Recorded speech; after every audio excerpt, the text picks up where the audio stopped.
It is my profound honor to welcome you to the 19th Caribbean Week of Agriculture.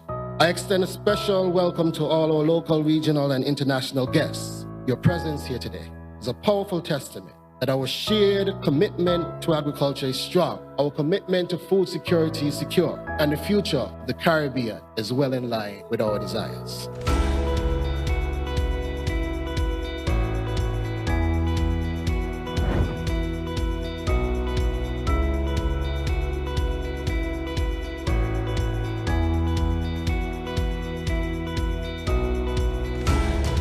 We cannot talk about food security, sovereignty, climate resilience without agriculture.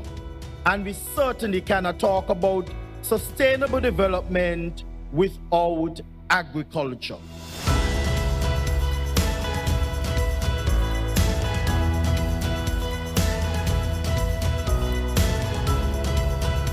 Agriculture has always been the heartbeat of our Caribbean story. If we cannot feed ourselves, we are not truly free.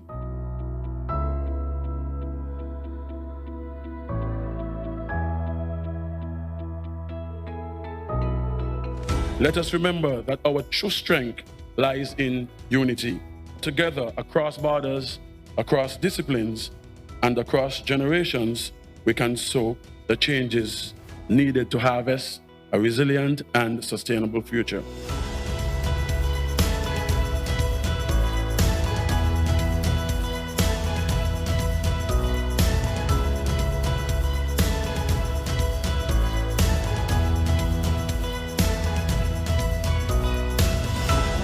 Time for hesitation has passed. The time for excuses has expired. The time for transformation through solidarity and through action is right here, right now.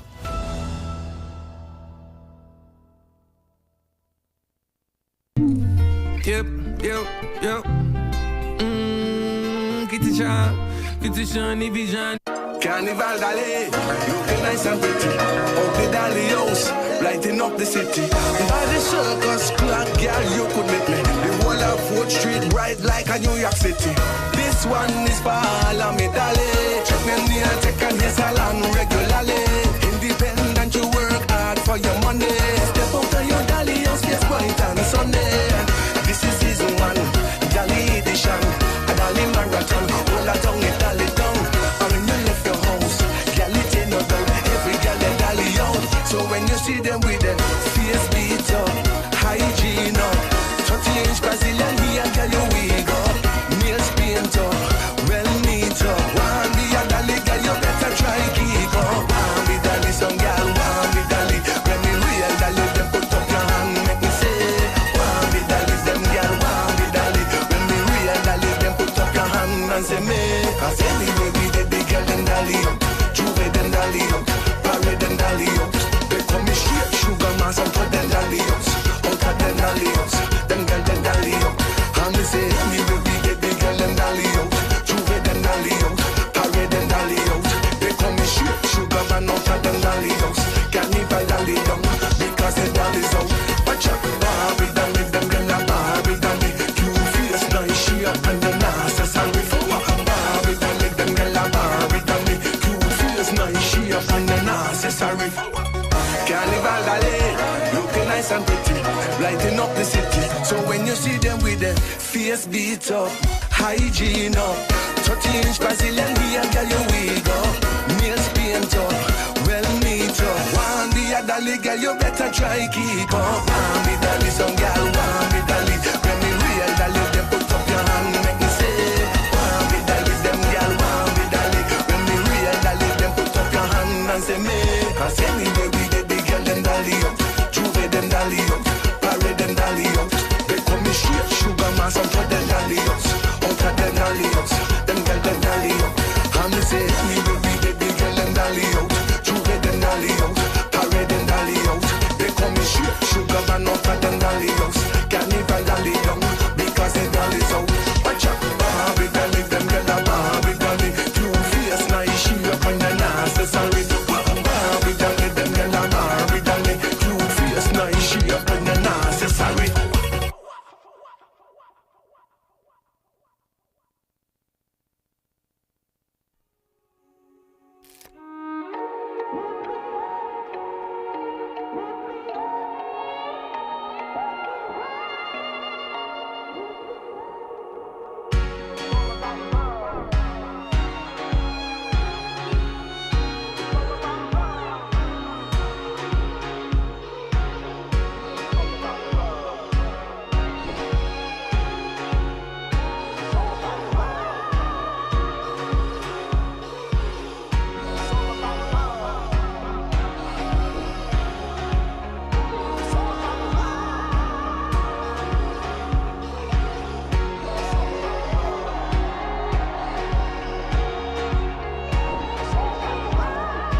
It is my profound honor to welcome you to the 19th Caribbean Week of Agriculture.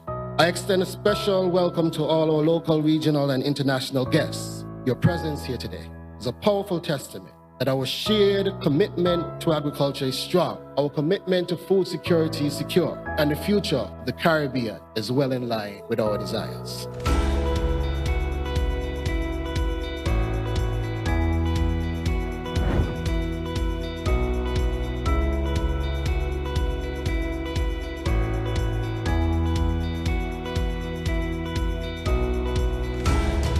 We cannot talk about food security, sovereignty, climate resilience without agriculture.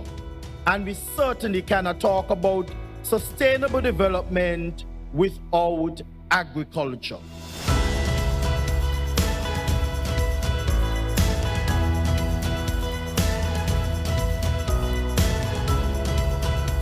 Agriculture has always been the heartbeat of our Caribbean story. If we cannot feed ourselves, we are not truly free.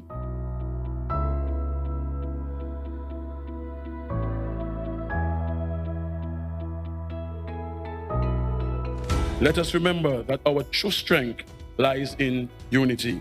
Together, across borders, across disciplines, and across generations, we can sow the changes needed to harvest a resilient and sustainable future.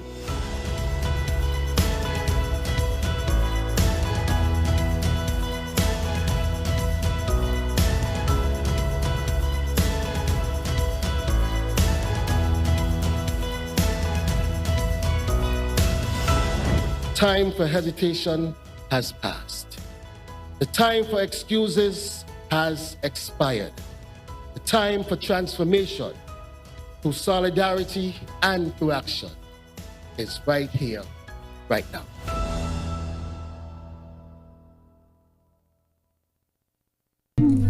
Yep. Get the shiny vision.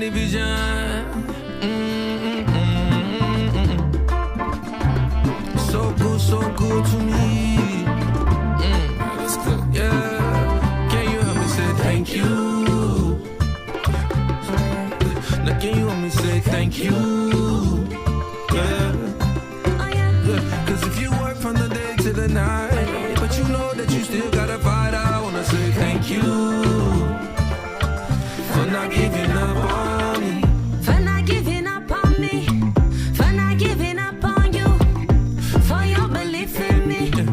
And for your belief in you. So baby, right on time. Anything you need, I'll be right on time. Give you everything, even my last dime. If I got it, you got it, we gon' be fine. Oh, pray for better days. Like Mr. Garvey, we keep the faith. Eyes on Zion, no time to wait. Don't say please, just let me hear you say thank you. Thank you.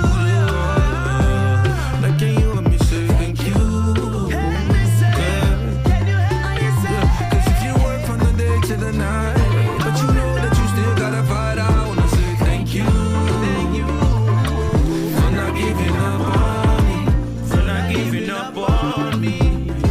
For not giving up. For not giving up on you. For not giving up on me.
Carnival Dali, looking nice and pretty. Up the Dali house, lighting up the city. By the circus clock, girl, you could meet me. The whole of 4th Street, bright like a New York City. This one is for all of me, Dali. Check me near, take a hair salon regularly. Independent, you work hard for your money. Step out of your Dali house, yes, bright and sunny. This is season 1, Dali edition. A Dali marathon, all a tongue, it Dali down. Or when you left your house, girl, it ain't no doubt. Every girl, a Dali out. So when you see them with them face beat up, hygiene up, 30-inch Brazilian here, girl, you wig up. Nails paint up, well neat up. One be a Dali, girl, you better try keep up. One be Dali, some girl, one be Dali. When me real Dali, them put up your hand, make me say. One be Dali, them girl, one be Dali. When me real Dali, them put up your hand and say me. Cause anyway, we the big girl, them Dali up. Juve, them Dali up. Parade, them Dali up. They call me straight sugar man, some for them Dali up. Out of them Dali up. Them girl, them Dali up. And me say, anyway, we the big girl, them Dali up. Juve, them Dali up. Parade, them Dali up. They call me straight sugar man, out of them Dali up. Carnival Dali up. Because the Dali's out. Watch out, Barbie Dali, them girl, a Barbie Dali. Cute face, nice, she up and the necessary for Barbie Dali, them girl, a Barbie Dali. Cute face, nice, she up and the necessary for Carnival Dali, looking nice and pretty, lighting up the city. So when you see them with their face beat up, hygiene up, 30-inch Brazilian here, girl, you wig up, nails paint up, well neat up. One be a Dali, girl, you better try keep up. One be Dali, some girl, one be Dali. When me real Dali, them put up your hand, make me say.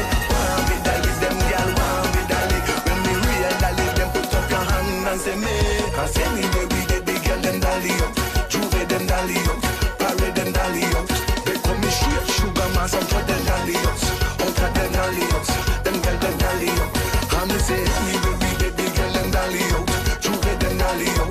Parade, them Dali up. They call me straight sugar man, out of them Dali up. Carnival Dali down, because the Dali's out.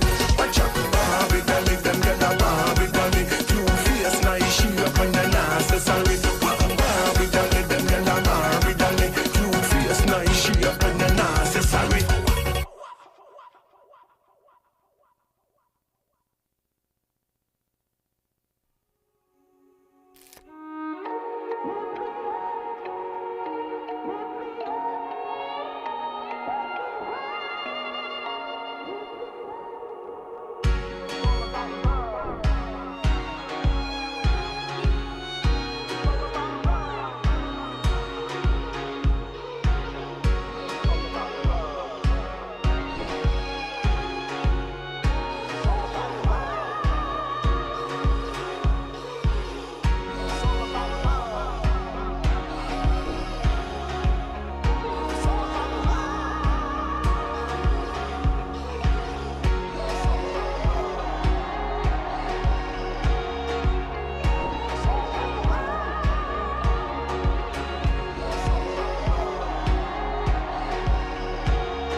It is my profound honor to welcome you to the 19th Caribbean Week of Agriculture.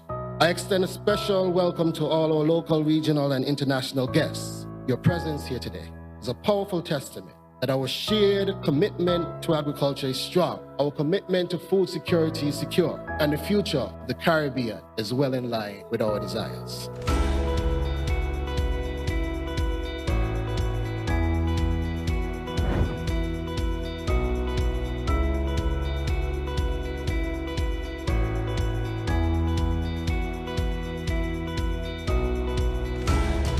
We cannot talk about food security, sovereignty, climate resilience, without agriculture. And we certainly cannot talk about sustainable development without agriculture.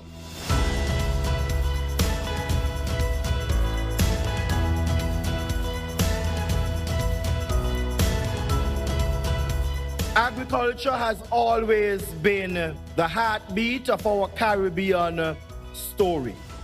If we cannot feed ourselves, we are not truly free.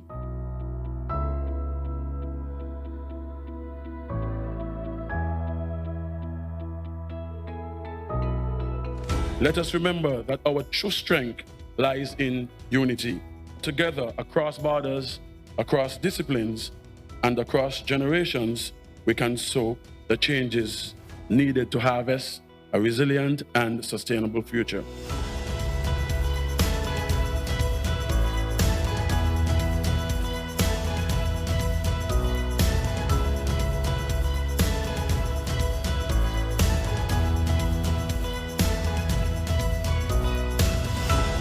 Time for hesitation has passed. The time for excuses has expired. The time for transformation through solidarity and through action is right here, right now.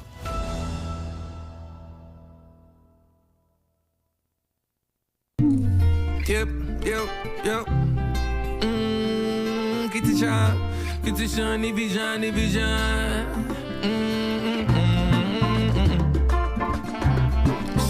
So good to me. That's good. Yeah. Can you help me say thank you? Now can you help me say thank you? Yeah.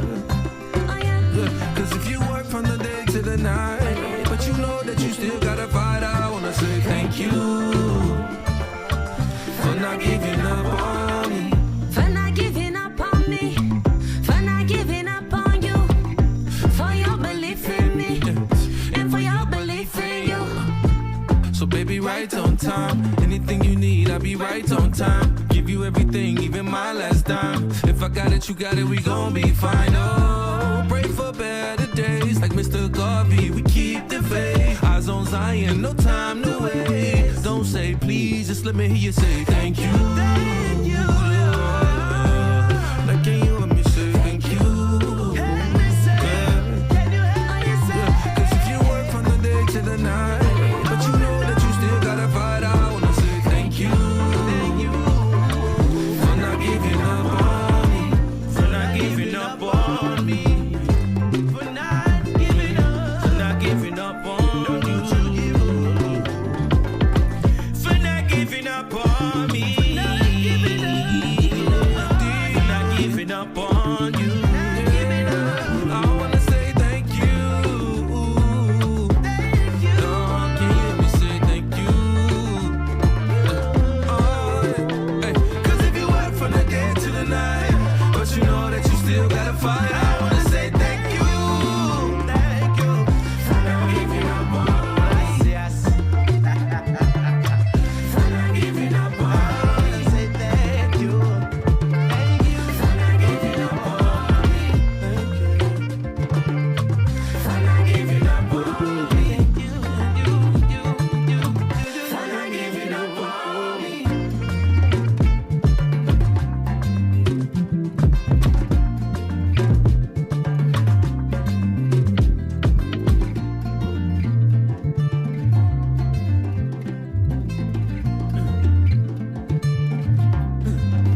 Thank you.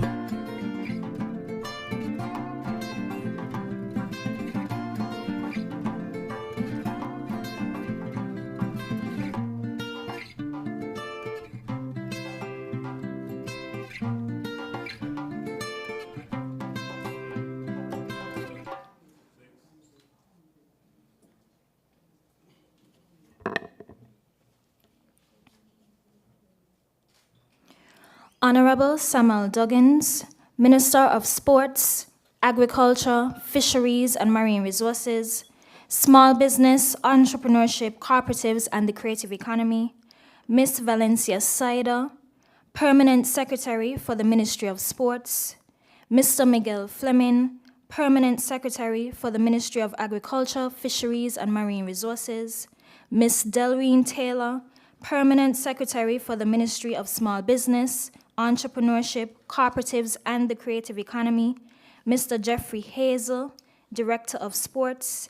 Ms. Yushena Jeffers, Acting Director of the Department of Agriculture. Ms. Maritza Queely, Port Officer within the Department of Marine Resources. Ms. Leah Craig Chatterton, Director for the Ministry of Small Business, Entrepreneurship, Cooperatives, and the Creative Economy. Ms. Robertine Webb, Director of Creative Economy. Mr. Pierre Leibert, Director of Culture. Mrs. Erla Clark Allen, Registrar of Cooperatives. Ms. Shannon Hawley, Chair of the St. Kitts Nevis National Carnival Committee, other dignitaries and senior government officials, distinguished guests, members of the media, colleagues and friends, good morning. Good morning. And welcome to our third quarter press conference for 2025 under the theme, Beyond Boundaries, Breaking Barriers. I am Azaria Vanterpool, and I have the honor of serving as the chairperson for today's press conference. As we begin the minister's third quarter press conference with his permanent secretaries and directors, please stand for the playing of the national anthem, followed by the opening prayer.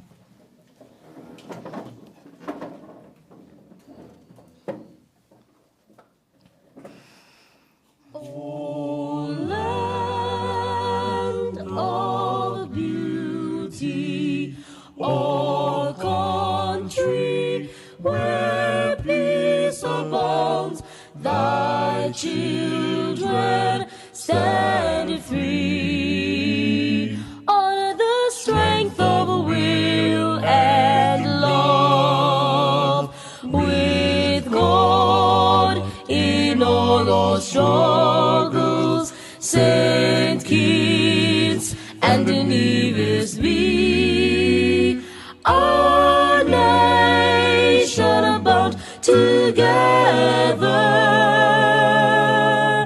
with a common destiny.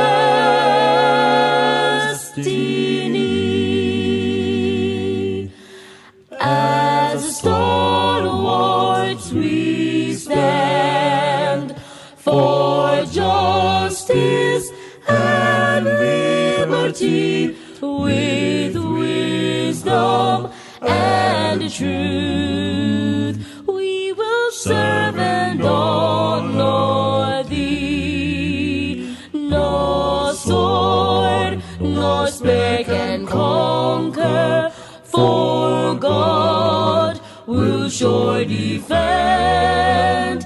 His blessings shall forever to posterity extend. Let's bow our heads. Heavenly Father, we come before you this morning with grateful hearts, thankful for life, health, and the opportunity to serve our nation and its people. Lord, we thank you for the wisdom and guidance you continue to grant to our leaders, our minister, permanent secretaries, directors, and all those who labor daily to advance the work of this country. We thank you for the spirit of collaboration that allows us to go beyond boundaries and break barriers in pursuit of growth, innovation, and empowerment. As we gather here today to reflect on our progress and share our impact, we invite your presence among us. Bless every word spoken, every decision made, and every initiative that takes root. May all that we do continue to honor you and uplift the lives of our people. We ask for your continued covering over our communities, our families, and our federation, that we may remain united in purpose and steadfast in faith. We give you all the praise, the glory, and the thanks. In Jesus' name we pray. Amen. Please be seated.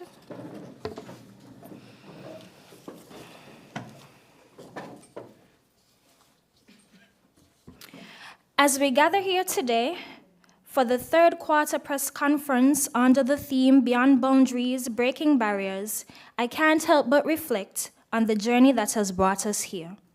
Our first quarter press conference set the tone under the banner Vision, Action, Results, a bold declaration that we were not here to talk about ideas alone, but to see them in motion. Then came quarter two, Raising the Standard, where we reaffirmed our commitment to excellence, to building stronger systems, delivering more efficiently, and leading with accountability. And now quarter three, Beyond Boundaries and Breaking Barriers, quite fitting. For me, it captures the spirit of what this season has been about, pushing limits, finding new ways to deliver, and showing that progress has no borders when purpose leads the way. Today's press conference continues our commitment to transparency and engagement. We are continuing our approach that is open and interactive, bringing our progress to life through short video highlight reels that showcase the work being done across our ministries. And as we gather here, you'll notice our head table this morning is adorned in pink in recognition of Breast Cancer Awareness Month, or Pinktober as I like to call it. It's a reminder that while we work to build a stronger nation, we also stand united in compassion, awareness, and care for the lives that matter most. So as we reflect, let's also be inspired by the progress we've made, the boundaries we've crossed, and the barriers we continue to break. Now, it is my honor to invite a man whose leadership continues to set the tone for transformation across every sector he touches. A man some call the fashion minister, others call Minister Dimples, that's a new one, and many know as the delivery man. He wears many hats, a visionary, a champion for sportsmen and women, small business owners, creatives, farmers, and fishers alike. He is also the driving force behind much of the progress we celebrate today. So on that note, please join me in welcoming our minister, the Honorable Samal Duggins, Minister of Sports, Agriculture, Fisheries, and Marine Resources, Small Business, Entrepreneurship, Cooperatives, and the Creative Economy. Welcome.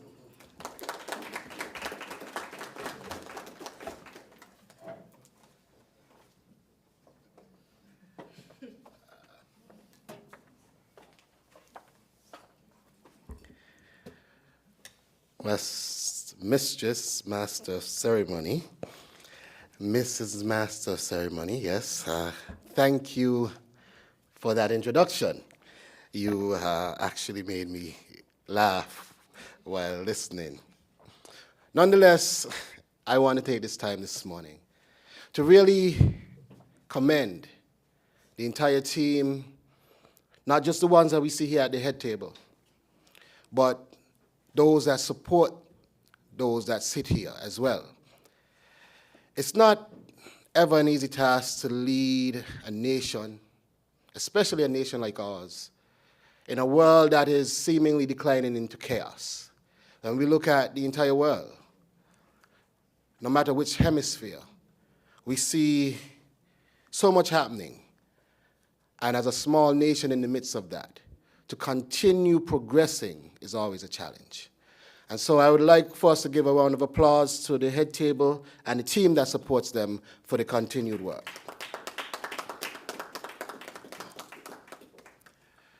But I'd like to say how much I'm also honored to lead these ministries. Ministries that are oftentimes forgotten, oftentimes brushed aside, oftentimes disregarded as somewhat insignificant, somewhat frivolous in some cases. But ministries that have continued to make tremendous impact, not just across the landscape of St. Kitts and Nevis, but across the region and across the world. And I want to speak about this quarter in particular, because we come here almost every 90 days to report on what we have done during that 90 days.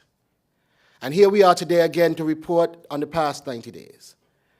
And I want to say that this quarter itself has been one of action, it has been one of impact, and one certainly of transformation. When we look across every department, from sports to culture, from agriculture to entrepreneurship, we didn't just make progress, we redefined, in many cases, what progress for St. Kitts and Nevis should look like.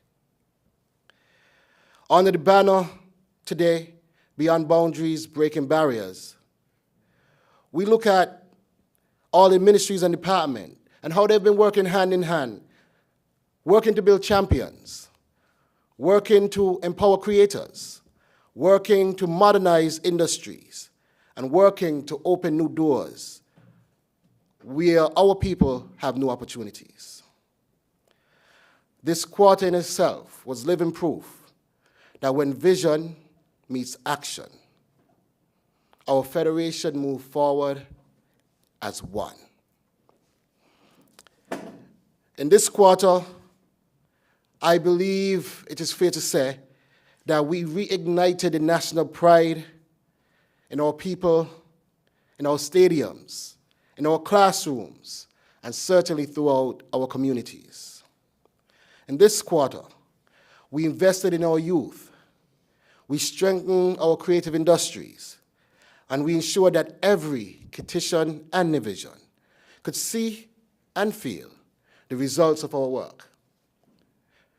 We ensured that not just coming to you by means of public relations or not just coming to you by headlines, but we have been present in your daily lives. When we look at it from hosting the most recently held Caribbean Week of Agriculture, which positioned this country at the center of regional food security leadership, or to our delegation that traveled to Barbados for CariFesta, which was, on record, I am told, the largest creative delegation to travel there in our nation's history. This quarter in and of itself, ladies and gentlemen, reminded us and the world that small islands can make big waves when we are powered by purpose and when that power is people-centered. We also doubled down on innovation, integrating technology on our farms, expanding access to capital for small businesses, and growing the cooperative movement, ensuring that the opportunities are more inclusive for everybody. Every program, every initiative, every single effort made carried one message. The message that says that we are empowering our citizens not just to participate in the development, but we are empowering our citizens to drive it. And at the same time, we celebrated not just our advancement, but we celebrated who we are as people as well. Our initiatives in the Ministry of Cultural Heritage, the Will Village That, where we went to different villages and showed how our lived heritage impacts traditional communities and the normal man and woman. When we look at these ministries, it is easy to commend the ones that are more public-facing. And in that regard, I want to say kudos to the team at the National Carnival Secretariat, because last year, we saw what Sugar Mass did for St. Kitts and Nevis. This year, we will see how much we are breaking barriers and moving into a new frontier. Sugar Mass continues to be one of our greatest cultural expressions, one of our largest economic activities. Last year, we saw that over the 3 weeks, it had brought over $21 million into our economy.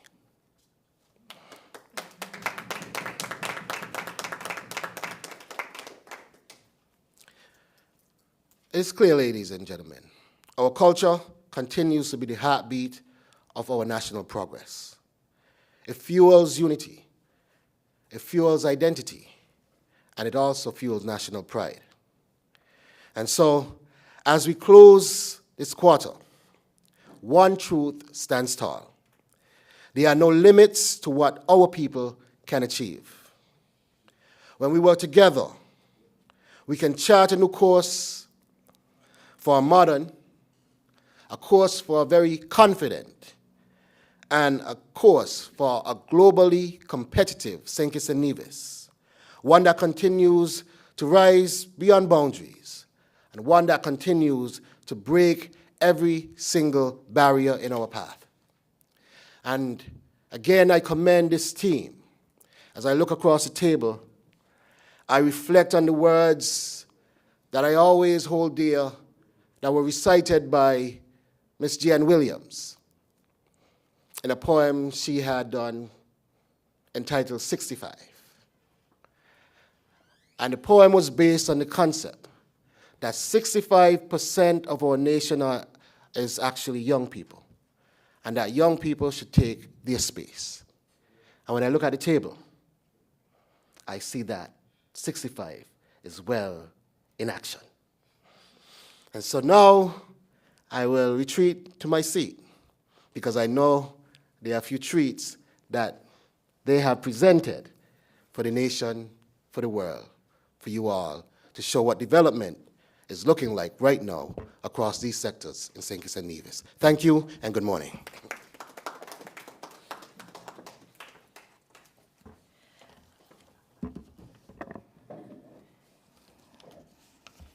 Thank you, Minister, for those powerful and inspiring remarks. Your leadership continues to remind us that transformation doesn't happen by chance. It happens through vision, consistency, and collaboration. Each quarter, we see the tangible results of that leadership in the way our ministries continue to evolve, whether it's through strengthening our agricultural sector, empowering our creatives, supporting our small businesses, or investing in our athletes and young people. We now move into the highlight segment of this morning's conference, our video presentations. This quarter, we continue our commitment to transparency and engagement by presenting short highlight reels that showcase the progress being made across our ministries and departments. These clips capture not only the work, but the people, the communities, and the impact behind every achievement. First up is the Ministry of Agriculture, Fisheries, and Marine Resources. The Federation of St. Kitts and Nevis became a hub of innovation as the Ministry of Agriculture proudly hosted the Caribbean community's 19th Caribbean Week of Agriculture. The region united to strengthen food systems while opening doors to new marketing opportunities and strategic partnerships for our food producers. And to end it all on an exciting note, the 30th Agriculture Open Day and Marine Expo was successfully hosted under the banner of celebration and innovation. This milestone edition marked 3 decades of the nation's premier agricultural exposition, an enduring platform that continues to highlight the sector's growth. Farmers and mechanical engineers enhanced their skills through the Land Operator Specialized Training Program to ensure smarter, more efficient land management for generations to come. A technical assessment on irrigation and water management addressed one of agriculture's most critical resources, water, to improve water efficiency, strengthen climate resilience, and enhance food security within the Federation. And finally, in our fight against plant diseases, AICA, HADI, and the Department of Agriculture led a dynamic plant disease diagnostics and management workshop to detect and manage plant diseases effectively. This is the power of collaboration. This is innovation in action. Together, we are moving beyond the boundaries, breaking barriers, and cultivating a stronger, more sustainable agricultural sector.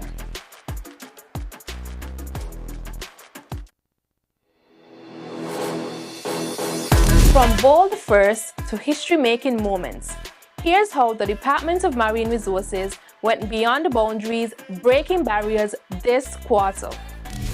This summer was all about youth empowerment as we hosted our very first fishing summer camp in the heart of a fishing community, Old Road. Over a dozen young marine enthusiasts learned to make their own hand lines, participated in a fishing trip, and even created value-added products. In a historic first, we teamed up with NEMA and the Nevis Disaster Management Department to host Fishers Hurricane Preparedness meetings. Together, we shared safety measures and strengthened resilience across our fishing communities. Because when it comes to storms, preparedness saves lives. We hosted 2 FATS construction workshops, where participants rolled up their sleeves and built several fish aggregating devices to support sustainable fishing and improve catch efficiency. Big news! St. Kitts and Nevis officially ratified the Agreement on Marine Biological Diversity of Areas Beyond National Jurisdiction, the BBNJ Agreement. This strengthens global ocean conservation efforts and proves that our small islands are making a big impact on the world's oceans. This quarter showed what it means to go beyond boundaries, breaking barriers. So stay tuned to our platforms for even more, because the future of our marine sector is bold and resilient.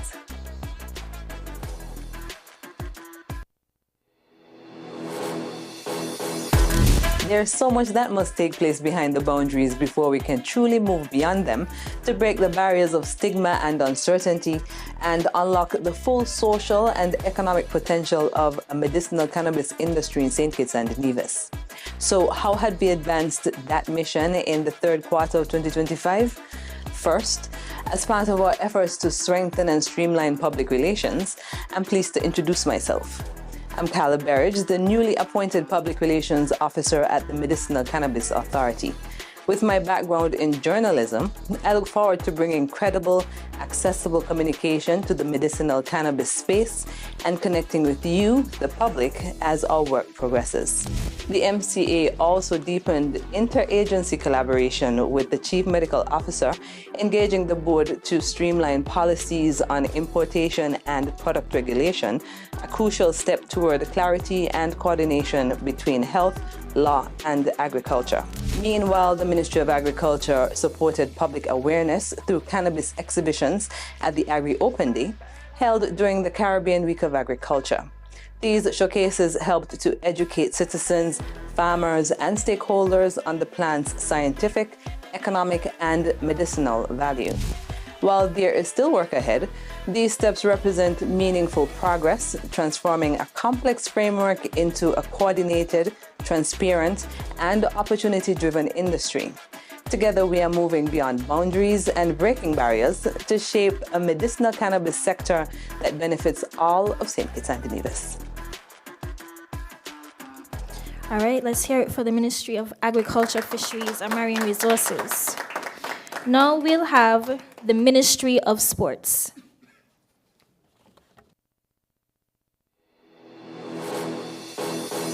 This quarter, the Department of Sports made it happen, breaking records, breaking limits, and breaking barriers. The department proudly celebrated the revitalization of the King Collins Athletic Stadium, featuring a major overhaul and a brand new track. This iconic facility was brought back to life with the primary school exam event invitational.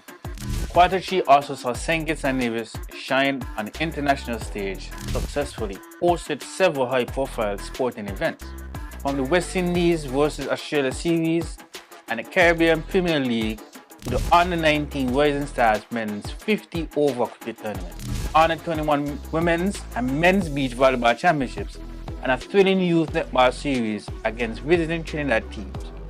Events that continue to inspire the next generation. Meanwhile, our local athletes continue to break barriers regionally and internationally.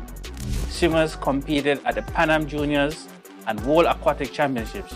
Junior tennis players battled at the Cotec Under-14 tournament.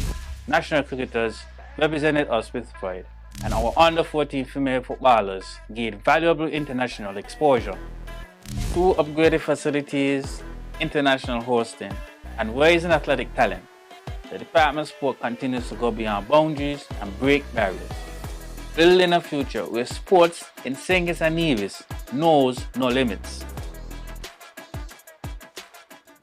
All right. And now, finally, we'll have the Ministry of Small Business, Entrepreneurship, Cooperatives, and the Creative Economy.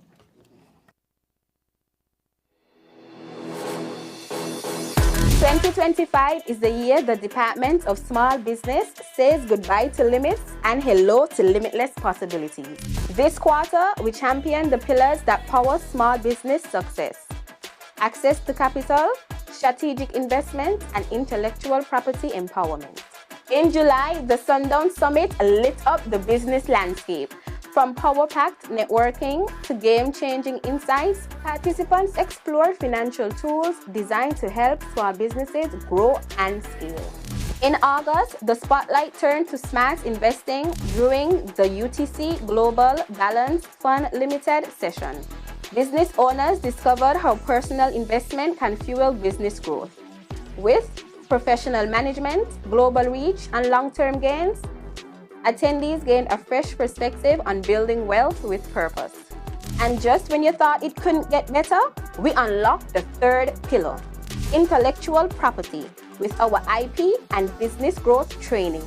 Participants learn how to protect their creation, build brand power, and turn innovation into lasting value. Quarter after quarter, the Department of Small Business has been going beyond boundaries, breaking barriers, to ensure that we are not just supporting small businesses, we are shifting what's possible through access, innovation, and empowerment.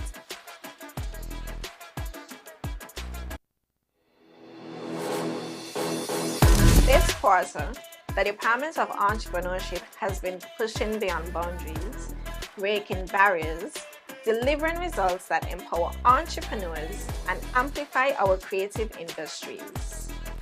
We took business beyond boundaries with the very first cohort of the Building Bankable Businesses Financial Literacy Program.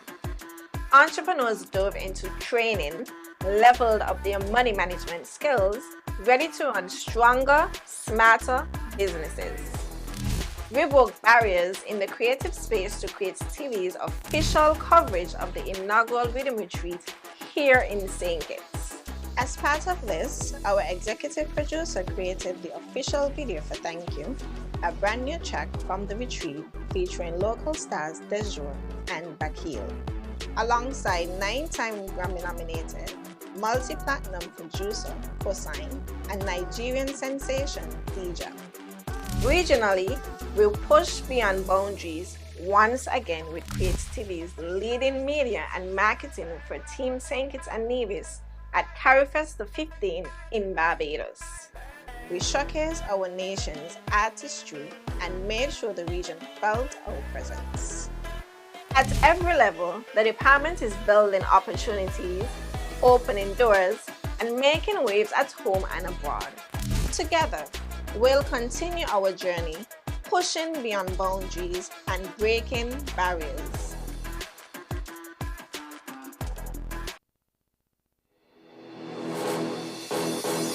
In the third quarter of 2025, the Department of Cooperatives continued its mission of strengthening and promoting the cooperative movement in St. Kitts and Nevis. July marked our vibrant participation in the global celebration of the International Day of Cooperatives, with a dynamic week of activities that spotlighted the crucial role cooperatives play in driving sustainable development.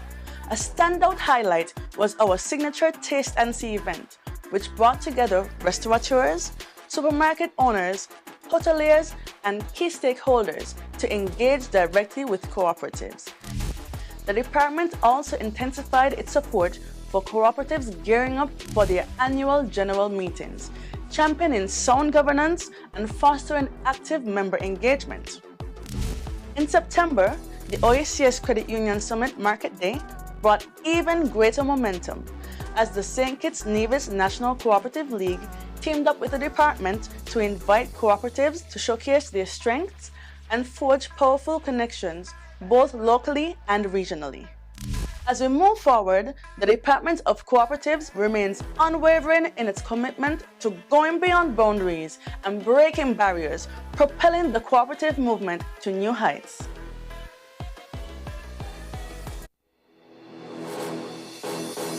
Cultural heritage progressively chugged along for the third quarter of 2025. We found various ways to reach beyond boundaries, breaking barriers. The month of August kept us quite busy, initially with our ICH Core Knowledge Transfer Camp. Close to 50 children learned mummies, actors, makajimbis, clowns, and string band instrument playing, as well as 2 folk songs. Our Deco Cup live show and Living Heritage mini documentary shows continued full steam ahead with a range of guests. August 18th was a historic date for cultural heritage and certainly beyond boundaries, breaking barriers. An initial meeting was held with stakeholders and practitioners from both islands, along with UNESCO expertise towards a detailed inventory of practiced traditions towards inscription for global recognition. Our third quarter culminated with We Village That, the Phillips's edition, held September 4th. With tremendous turnout and impressive participation, the residents of Phillips's demonstrated their appreciation for their community and the awardees for their contribution towards Phillips's development and nation building. Beyond boundaries, breaking barriers quite suited our third quarter, but there's more work to do. So we are culturally yours. Until next time, all aboard!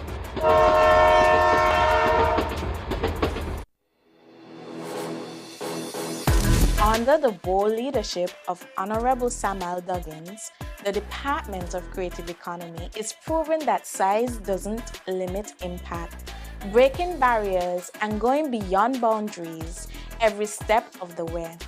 In August, St. Kitts and Nevis made history at the Japan World Expo 2025, where the department partnered with Skipper to send 10 top-tier creatives to showcase our culture through music, dance, and storytelling. Next stop, Barbados. CariFesta 15 was more than performance. It was about exporting talent and creating new opportunities. Our 110-strong delegation lit up every space, leading workshops, commanding cultural showcases, and turning the Grand Market into a hub of island excellence. And back home, the energy didn't slow down. The drill competition saw our nation's finest put precision, pride, and discipline on full display. At the Department of Creative Economy, we are proving that no boundary is too wide, no barrier too high. Missed CariFesta? Catch the highlights on our socials and see what happens when creativity meets opportunity.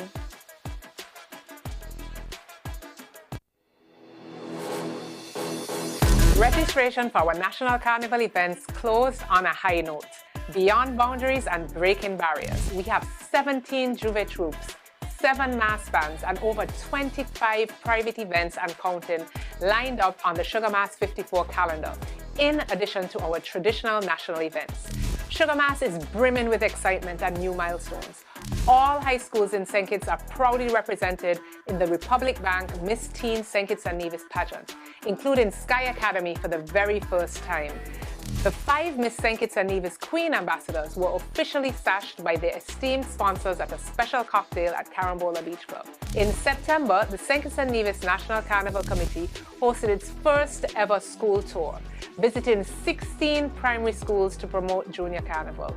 And parents, don't miss out on registration for Junior Carnival, which opens in October. And to top it all off, all junior costumes will be absolutely free while stocks last. Prize monies for our street activities have increased with significant payouts for Juve, Road Match, and the Grand Parade.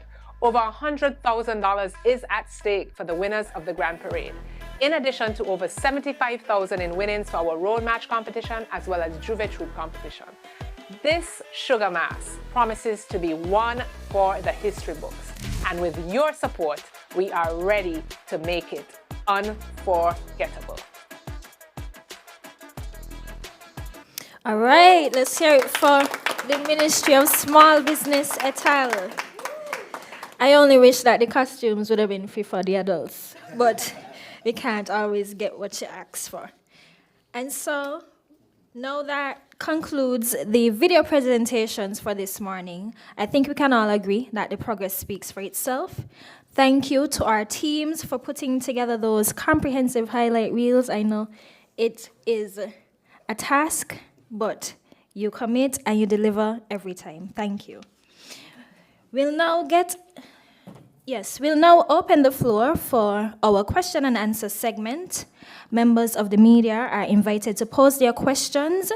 Please identify your name and the media house you represent before speaking. Let's also ensure that the conversation remains constructive and within the scope of today's presentations. All questions will be directed to the minister, who will then delegate to the most suitable representative for a response if needed. For a smooth flow and to ensure everyone has an opportunity, we kindly ask that you limit yourself to 2 questions at a time, and then we'll alternate between media houses as best as possible. Thank you for your cooperation, and we now invite your questions.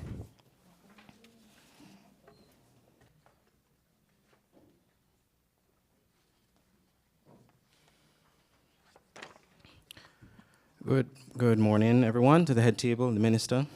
Andre Huey, SK Newsline, and TVC Channel 40. I'm going to start with agriculture. And you had a very good presentation there, and especially with Agriculture Open Week, Caribbean Week of Agriculture, rather. But I want to focus on one of the major projects that the government has announced, which is the Tabasco project. What's the update on that? And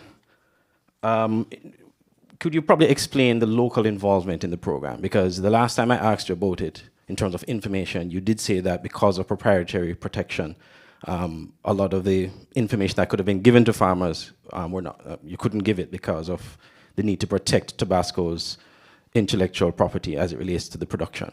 So in terms of how does that then impact the local involvement in the production itself? How many farmers are involved, and how does Tabasco then go about protecting its proprietary information if you have local involvement in that sense? So if you could just explain how that works, how the production works in contrast to the local involvement.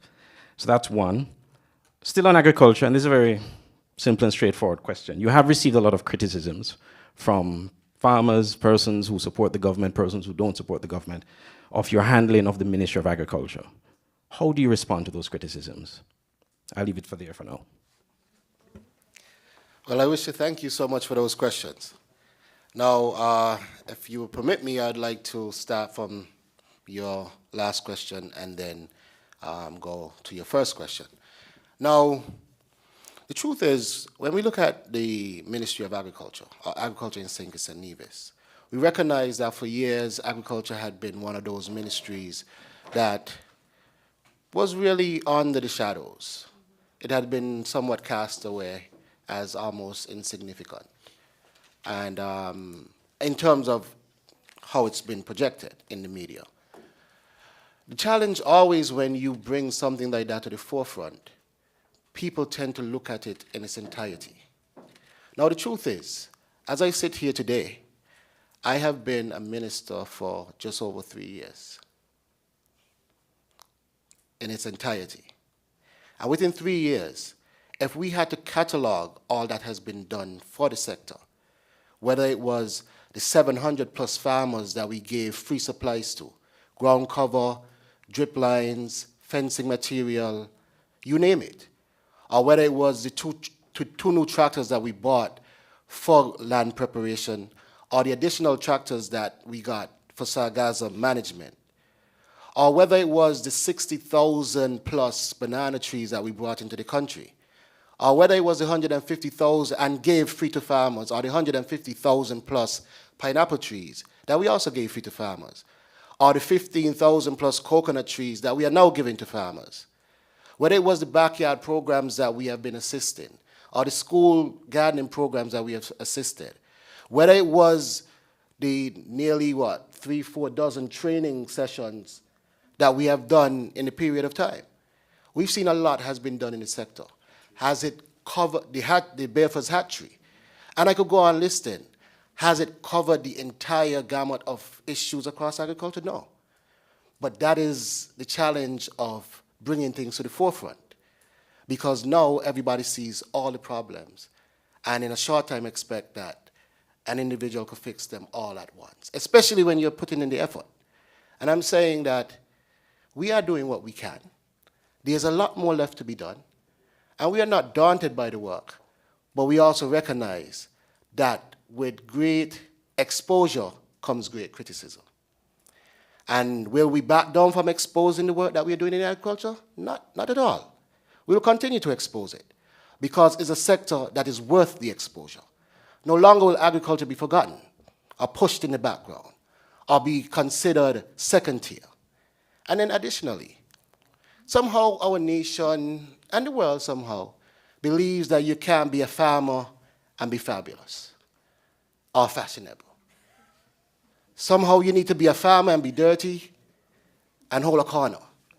Or you can't be a creative and be educated.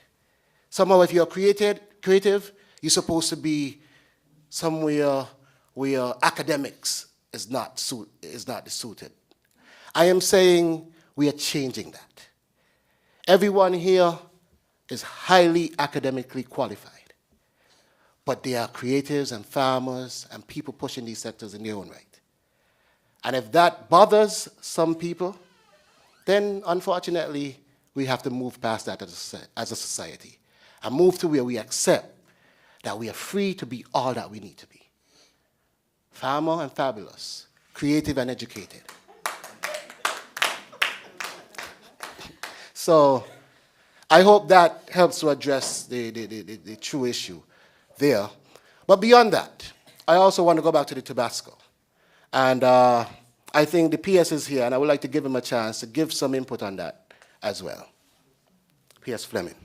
Yes, greetings everybody. As it relates to the Tabasco Pepper Project, the whole idea is to export pepper mash. That would be the end product to New Orleans. And the question is always thrown around as to how many farmers would be involved. But the truth is, it's a government-led project for now, right? And somewhere along the line, our intention is to involve the farmers, but more so as it relates to how can we support our food production initiative by helping to meet the demand, whether it is to supply the local market or to export. Right now, we can't meet our food security agenda. So we would not prioritize introducing pepper production to our farmers because our focus for our farming community is our food security agenda. So the pepper project is a government-led initiative. So that's where we are with it. But I wanted to respond quickly to just to add to what the minister said. Because yes, agriculture gets a lot of criticism, right? But the facts are the facts. Let me give you one example. Persons would complain about land preparation. The minister mentioned that we bought 2 new tractors.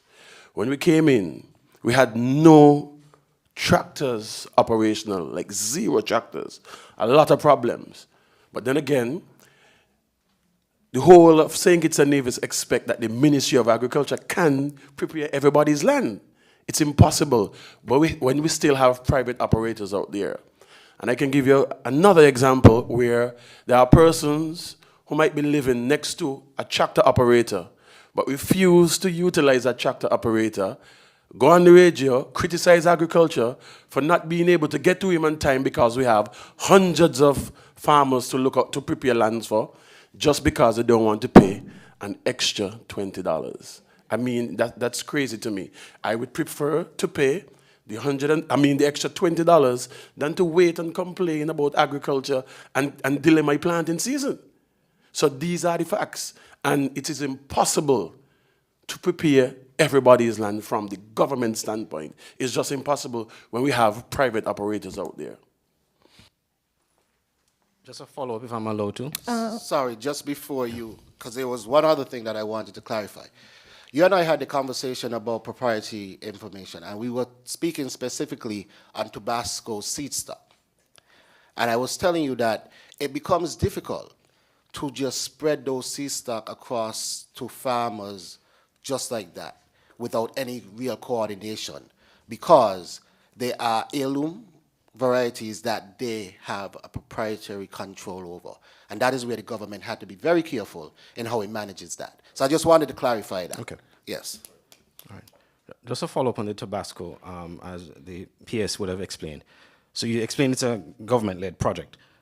How then is it executed? If the farmers are not involved, if there are no local farmers involved, who are the persons who are actually involved in the day-to-day operation of that project before it gets to the stage of opening it up to others?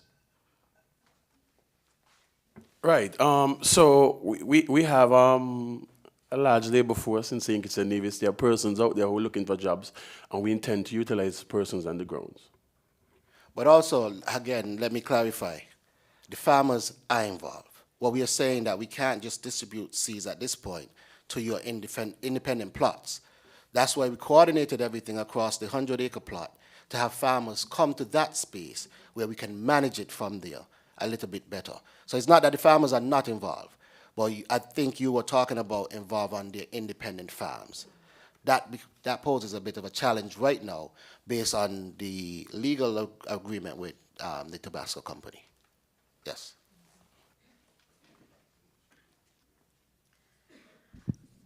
Good morning, Yolanda Weeks, WinFM. What crops or products does the ministry see as the most export potential? And how confident is the ministry that the country can be a net exporter of these products within the next 10 years or so? I want to thank you for that question as well. Now, in 2023, we had put out our plan in connection with CARICOM as to how we will be tackling the 25 by 25 agenda. In that plan, we identified a number of crops. On that list were crops like peppers. On that list were crops like watermelon, tomatoes, cucumbers. We also identified crops like bananas and plantains. And then you had leafy greens like lettuce and kale and a few others. We came up with this listing based on looking at our import bill. What crops do we import the most of that we can actually grow sustainably? Because while we import things like rice, would it be sustainable for St. Kitts and Nevis to go heavily into rice production? The answer is no. But we can do watermelon production very well. And so we thought that we had a targeted amount of crops, and we have an avenue to, yes, become net exporters. Today, St. Kitts and Nevis celebrates the fact that we have produced more watermelons than we consume, and we have been exporting.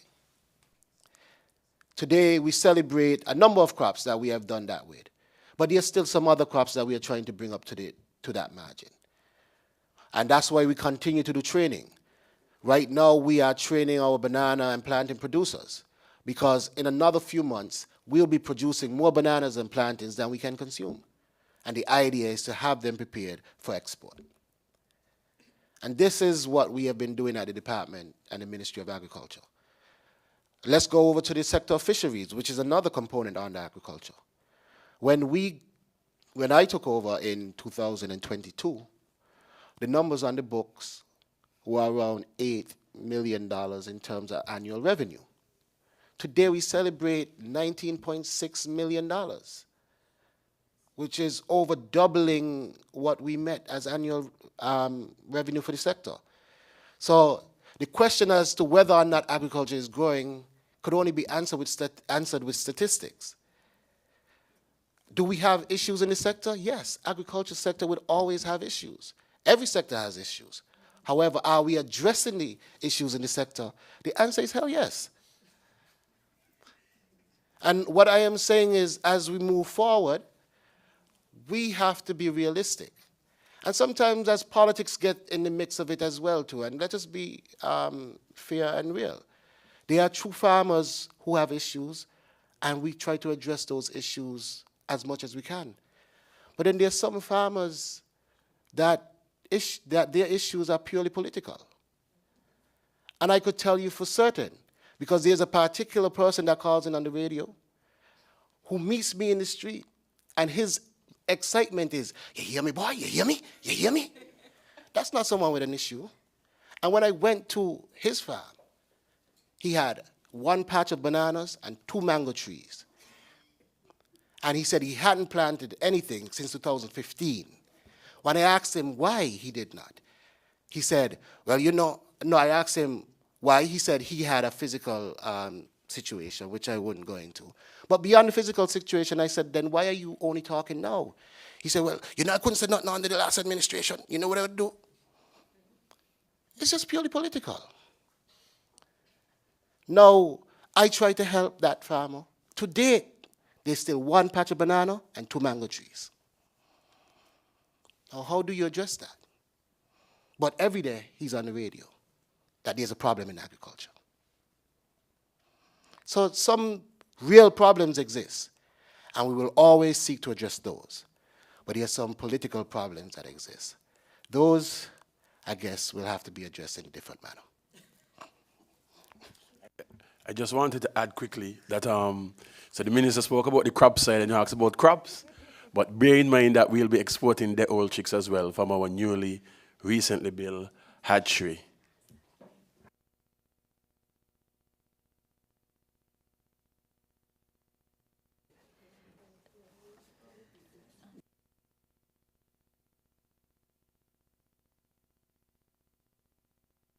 Shift to Department of Sports regarding the Kim Collins Athletic Stadium. What immediate plans are there for that facility following the renovation, separate and apart from the usual sporting events that take place there? Thank you. I want to say thank you again for that wonderful question.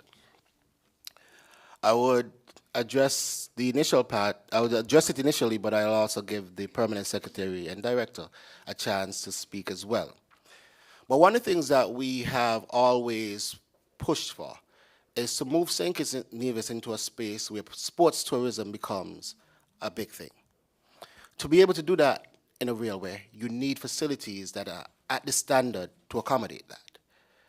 We know that many sportsmen and women love the idea of coming to St. Kitts and Nevis, staying at the Marriott or whichever hotel in the country, having a 10 to 15 minute drive to high-level facilities and a 10 to 15 minute drive back. That for them is heaven, right? Because it's not too much strain on their bodies. And then that drive is actually quite scenic, if I would admit it myself. We have a beautiful country.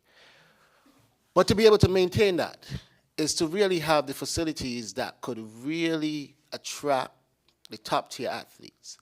And we have now, through the support of, well, not so much support, but the technology of Regapol, install a world-class athletic track that is attractive to the top-tier athletes in the world. And we are now getting requests from individuals to host regional and international meets here in St. Kitts and Nevis. And that is in line with what we had envisioned in moving it into that space. So outside of the regular inter-schools and high school meets, we are now looking to have international meets at that facility in the near future. And I hope that answers your question. And I'll turn over to the permanent secretary who may want to elaborate a little bit on that.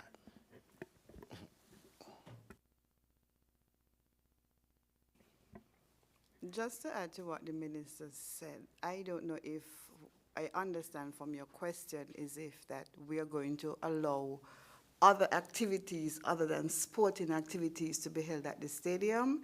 If that was part of your question, the answer would be no. Well, it's sporting activities, but different from usual sporting activities. The minister would have spoken to that.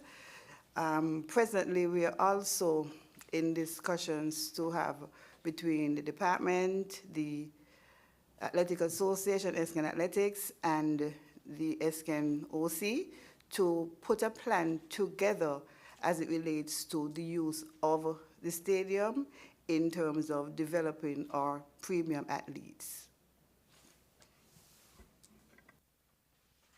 All right, I have two questions from SKN Source. The first question for the department or the Ministry of Agriculture: what was the impact of hosting the Caribbean Week of Agriculture right here in St. Kitts? And the second is for Carnival. Sugar Mass 54 is shaping up to be the biggest yet. What can the public expect? I wish to thank Esken Source for that, for those two questions. I would wish to have the Permanent Secretary in the Ministry of Agriculture address that first question on agriculture. Yes, the impact of CWA. I would like to start with the word motivation. Motivation for the mere fact that we had, I think, from when I heard Sean Barr mention about 500 persons flying in for Caribbean Week of Agriculture, and the feedback from everybody and how great our agricultural landscape is. And I think we deserve a round of applause for that. And so again, to showcase, so the impact is, to showcase what we're doing in agriculture, to hear what other persons are doing in agriculture, and to see how we can directly link with the movers and the shakers within the region in agriculture to continue to develop our agriculture and to go after our food security agenda, which we will achieve and we must achieve. Thank you. Thank you to our Permanent Secretary in the Ministry of Agriculture. Just before I turn over to our Chairperson for National Carnival, I wish to just add to that outside of the motivation in and of itself, what has happened at Caribbean Week of Agriculture this year that I saw, the collaborations established have stretched far and wide. I know for certain there were a number of major initiatives that broke right here on this soil over those few days. One such initiative is an MOU between the delegation that came from Nigeria and the entire OECS. So the entire OECS Council of Ministers of Agriculture now engaging in an MOU with the team and the Ministry of Agriculture from Nigeria. And that happened right here in St. Kitts and Nevis on this soil. That was an initiative that started right here. And things like these are what we are trying to develop. We are bringing the world together. St. Kitts and Nevis is becoming that nucleus for agricultural advancement across the entire world, as we see now, connected hemispheres. And I think that must be commended and applauded, yes. And I now turn over to Shannon Hawley to speak on the question for Carnival. Thank you, Minister. Before I start on Carnival, sitting between these two men speaking so much about agriculture today, I think I want to become a fashionable farmer. Okay. I think I am motivated to become one of the fashionable farmers. It's a pleasure. But as it relates to National Carnival, we are preparing ourselves, and every year over the past 3 years we have said it, and we're going to say it again, that we are definitely preparing ourselves to welcome the world for Sugar Mass 54. We have gotten so many requests from regionally and international carnival lovers to come to St. Kitts for Sugar Mass. So expect over 25 private events and events that cater to everyone. Not only events that cater to the young, but everyone. Our Sugar Mass calendar is updated frequently, and there are, as I said before, over 25 private events on the calendar. There are a number of national events that we as the National Carnival Committee and Executive are working tirelessly behind the scenes to ensure that everyone has the most enjoyable time over the December period for Sugar Mass 54. And of course, we have to balance our traditional events that are also included on the National Carnival calendar. So by all accounts, we have all of our mass bands to date have launched. The feedback from that has been tremendous as far as I can see. And all of our private events and event promoters and stakeholders in general are gearing up. Our bands, our soca artists, all of our stakeholders are gearing up to ensure that this year's Sugar Mass is really, really one for the history books, and we're really looking forward to it. Thank you.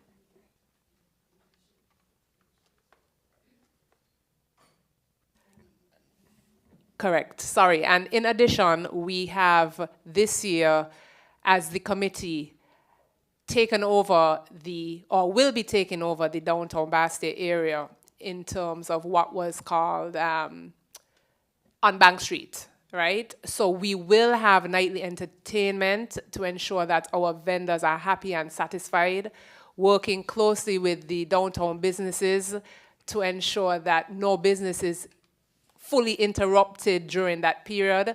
But areas in which I would consider fell short last year, we have over 200 vendors who have already registered over the past 10 days since our vendor registration has opened. So as I always like to say, Sugar Mass touches so many people in St. Kitts and Nevis, from our cleaners, street cleaners, to our vendors, to our mass bands, our bands, our general folklore stakeholders, and we really look forward to putting on a show and a spectacle for the general public, for our international visitors and regional visitors. Thank you. All right, thank you. I see a question here coming.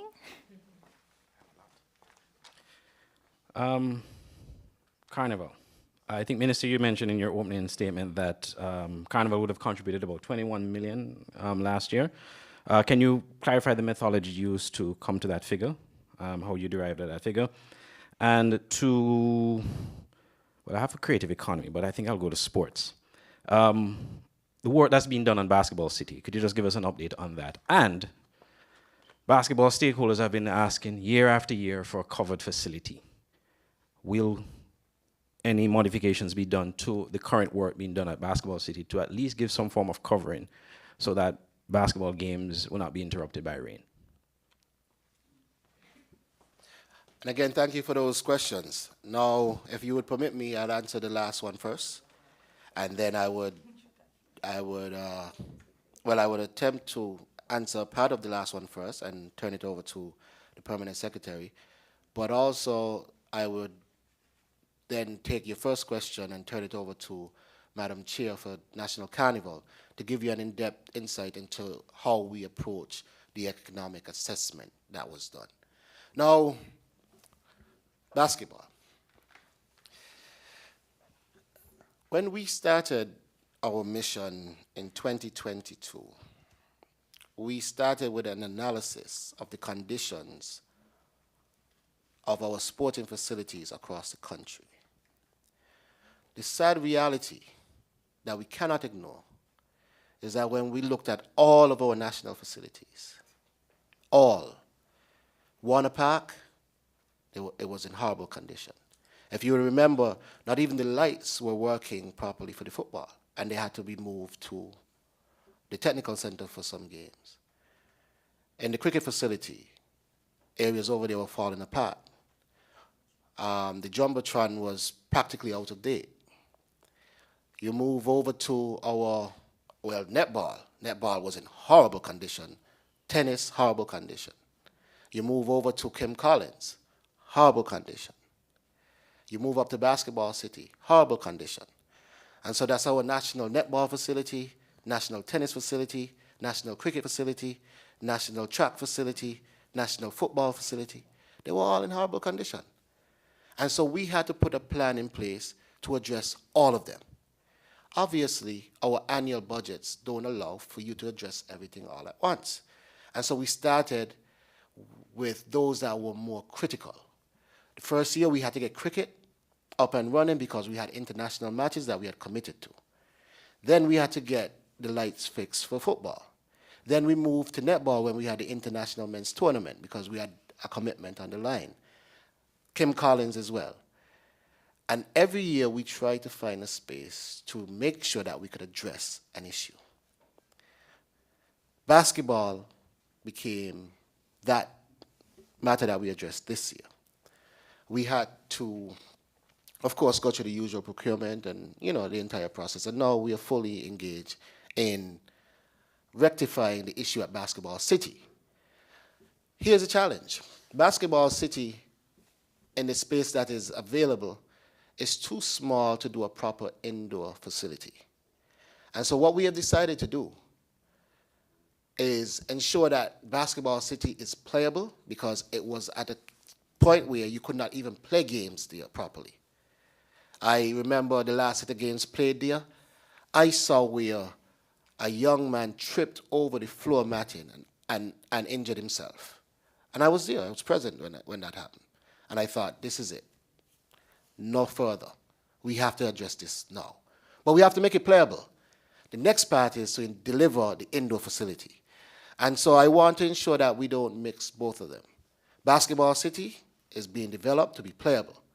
And we are developing 1, maybe 2 indoor facilities that for now, I know for sure 1, but there are another 2 that's on the line that I'm hoping that we could materialize. And so yes, we are getting our indoor facilities, but we are also making sure that Basketball City is ready for national tournaments yet again. And so that is what is happening there. We have started the work.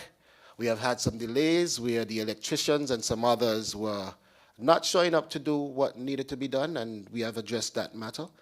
And now we are moving full steam ahead. We had an update just yesterday, and from that update, I am told that within 8 weeks, all going well, Basketball City should be ready for play. I would turn that over to the PS if she has anything to add to that.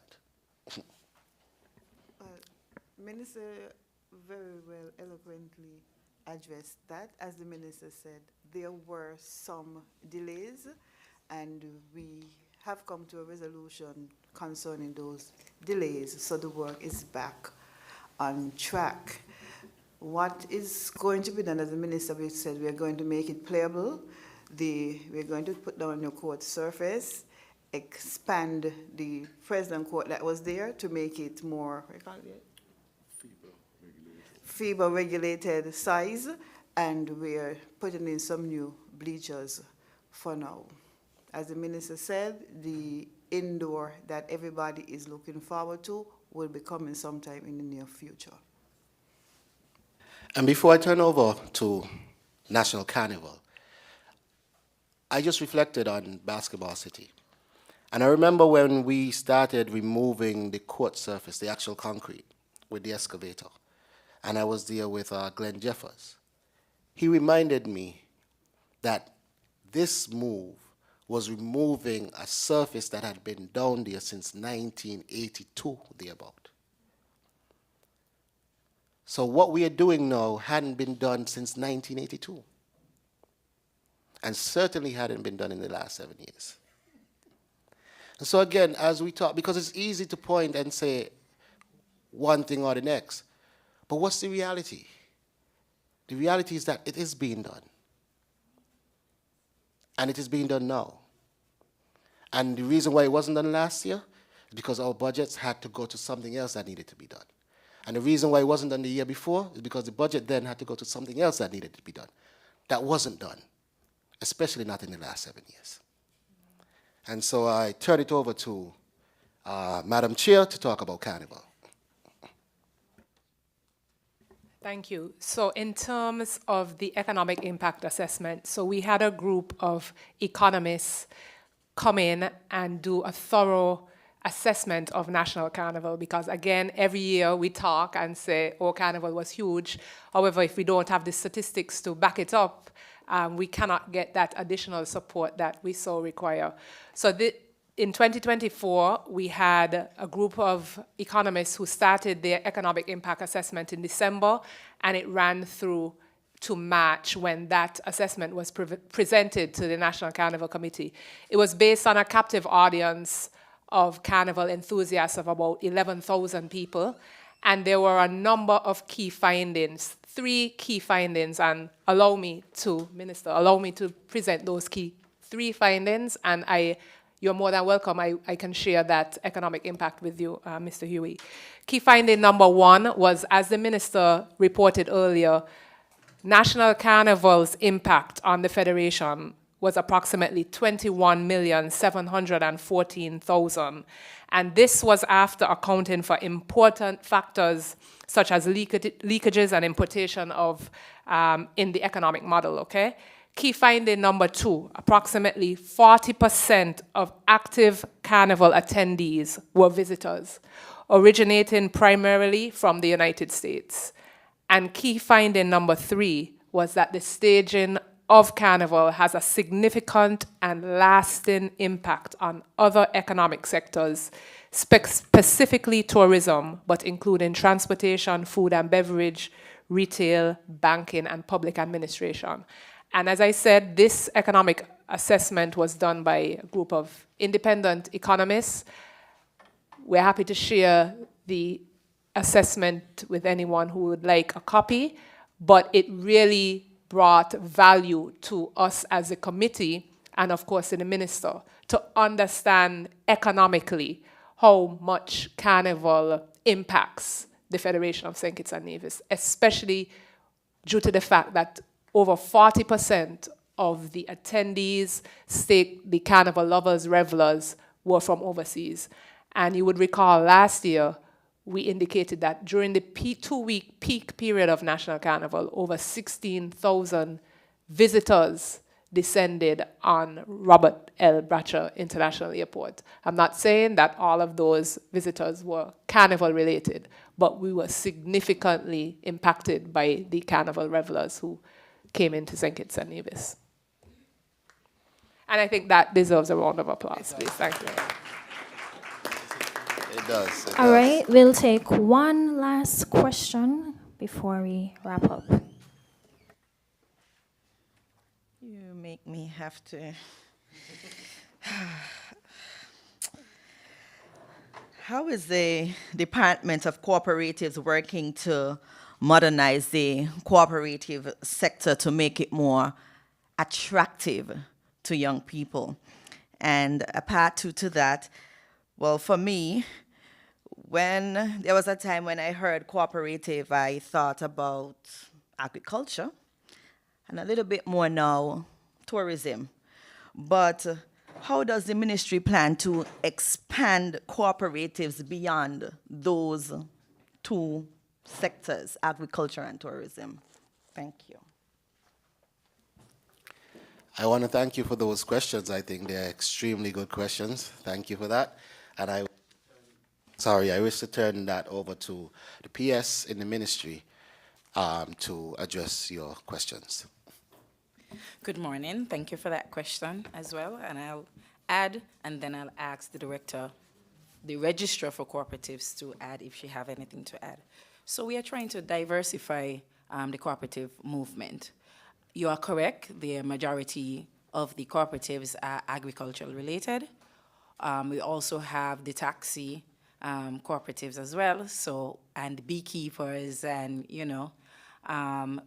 we had interest from a group of creatives, DJs, who were looking to band together to form a cooperatives. So the cooperatives is not just for agricultural related cooperatives. We are trying to have different information forums so that we could educate the public as to what a cooperative is and how they could go about forming a cooperative. I also want to add to what the PS said, our junior cooperatives. This is an area that is not really focused on, but we are trying to focus on our junior cooperatives in the school. I remember when I was going to school, we had what we call the junior banking, and that was for quite some time. And what we're trying to do is to push the banking sector, cooperatives, the credit unions are cooperatives as well. And so we wish to start in the schools, letting the general public know that we are focusing on our youth because we have to expand that particular sector. So we're promoting thrift in the schools by banking, and I don't know if I should say, but in the junior cooperative space, we have about $1.5 million that the children in the primary schools and the high schools bank. And just to add, we are also looking to see how we could continue the development in the work of the Junior Savers Corp. So we are looking at developing a graduation program where, the children can take their monies from primary into high school, and then after they finish high school, they can leave by establishing bank accounts. So the children, once they leave high school, they already have a bank account with the monies on it. And it's about developing the financial literacy amongst the very young. And we are also looking to see how we could even go even younger into the preschools to educate them about the to be financial responsible, so that when they receive their Christmas monies, whether it's in a postcard or on their birthday, they can say, Mommy and Daddy, I would like to put aside $5, $10, or however much that is, to show that they understand what it is to save for a rainy day. All right, thank you. I wish to thank all the members of the media for your thoughtful questions and continued partnership in sharing our nation's story of growth and transformation. We'll now hear the minister's closing remarks. Thank you, Master of Ceremonies. And as I close out today's press conference, I want us to reflect on the idea of our nation and its advancement. St. Kitts and Nevis has always been a proud nation. 1984, well, 83, we attained independence. And from then on, we've been pushing ahead as one of the smallest nations in the Western Hemisphere. But we have always punched above our weight. From about 1984, we had our own national who saw the opportunity that needed to be had for a small nation to be able to take up its space in the global world, in the globe, and created our now world-renowned Citizenship by Investment program. We have always been innovative. We have always found a way to not just survive, but to thrive. And here we are, years later, finding ways in a difficult world. Because let us make no mistakes about it. We see what is happening in Russia and Ukraine. We see what is happening between Israel and Palestine. We see what is happening with the United States of America and China, and so many more countries around the world. But we have to ensure our sovereignty stands tall. We have to ensure that St. Kitts and Nevis can survive, come what may. And diversification is going to play a big role in us being able to do that. For years, we've survived on the Citizenship by Investment program. That now has its challenges. And we have had to find new ways to move our country forward economically. And that's why industries like agriculture has to take a space where the creative sector has to now come and provide opportunities for some of our people. That's why the area of small business must be empowered. We have to find, and I also want to mention sports, because at the end of the day, these are the areas where there are vast opportunities. When we look at it from the top tier, where an athlete can earn hundreds of millions of dollars a year just by playing the sport. When we look at it from the top tier of the creative sector, where a stage performer can earn millions of dollars a performance. When we look at the idea of agriculture, and it was asked about Tabasco, I've seen it. The Tabasco company sits on Avery Island, which is a 5 square mile island, and they run a multi-billion-dollar operation on 5 square miles. We sit on 68 square miles on this side and another 30 plus on Nevis. We can more than do what they're doing there. But it's for us to be innovative. It's for us to look at the opportunities before us and grasp them.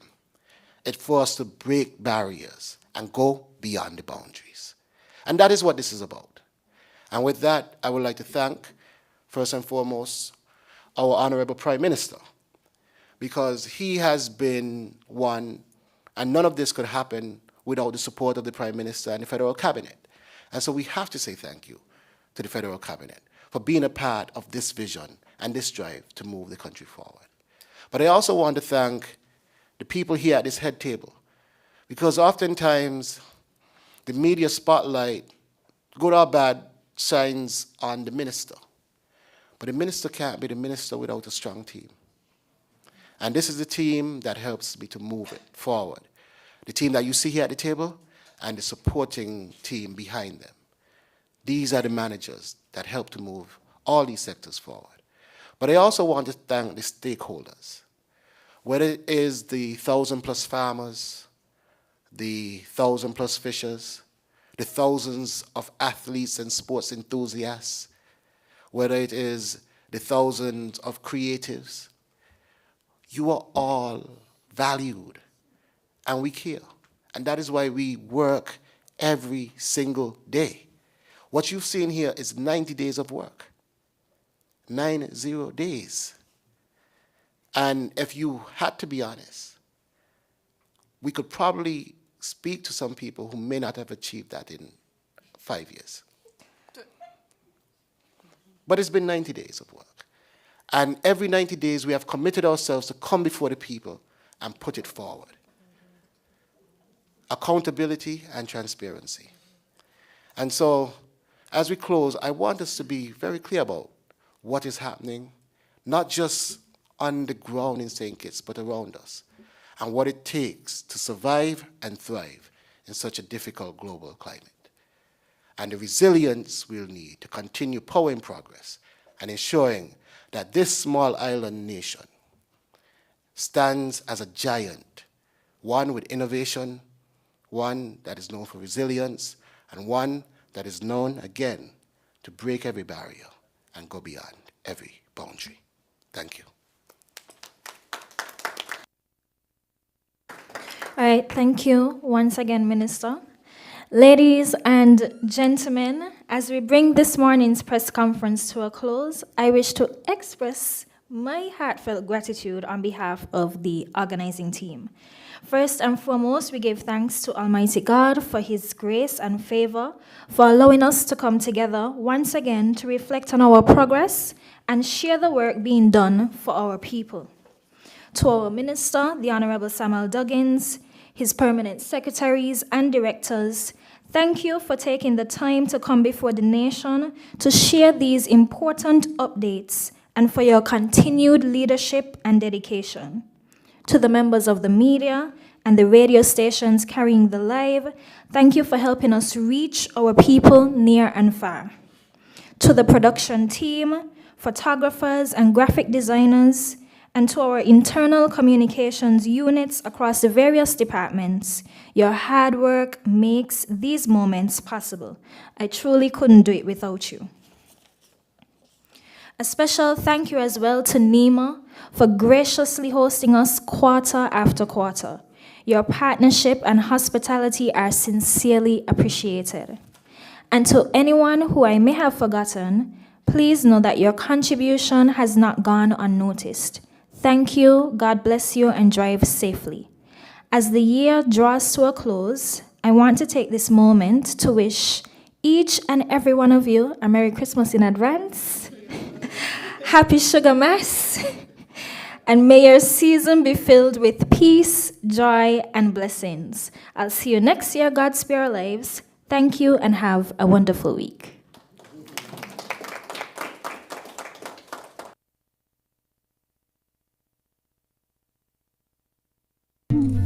Yep. Get the shine, vision.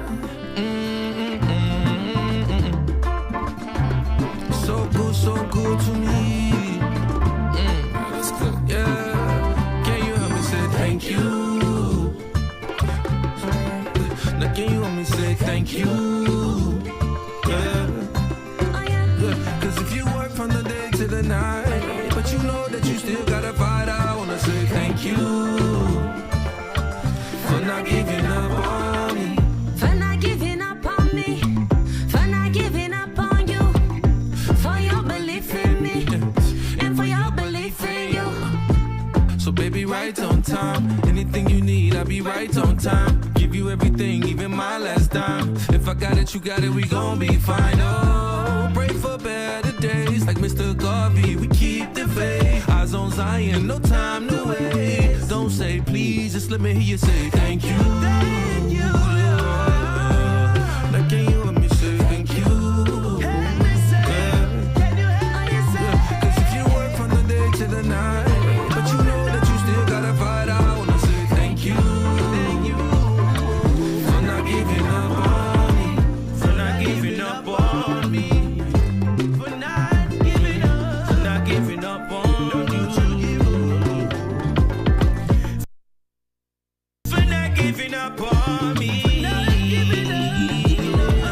not giving up on you. I wanna say thank you.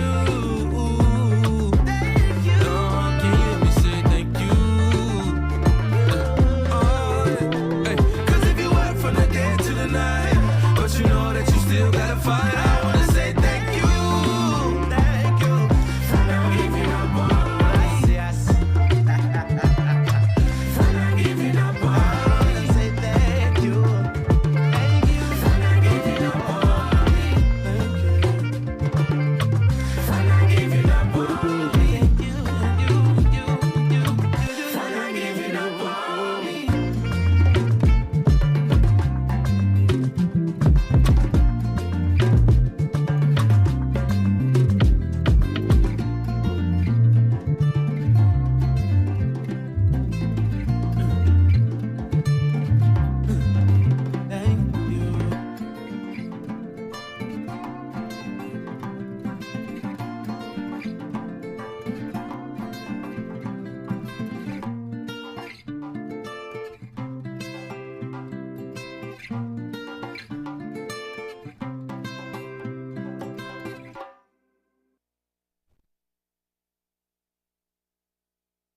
Carnival Dali, looking nice and pretty. Up the Dali house, lighting up the city. By the circus clock, girl, you could meet me. The whole of 4th Street, bright like a New York City. This one is for all of me, Dali. Check me near, take a hair salon regularly. Independent, you work hard for your money. Step out of your Dali house, face bright and sunny. This is season 1, Dali edition. A Dali marathon, all a tongue, it Dali down. So when you see them with them face beat up, hygiene up, 30-inch Brazilian here, girl, you wig up, nails paint up, well neat up. Want me a dolly, girl, you better try kick up. Want me dolly, some girl, want me dolly. When me real dolly, them put up your hand, make me say. Want me dolly, them girl, want me dolly. When me real dolly, them put up your hand and say me. Cause any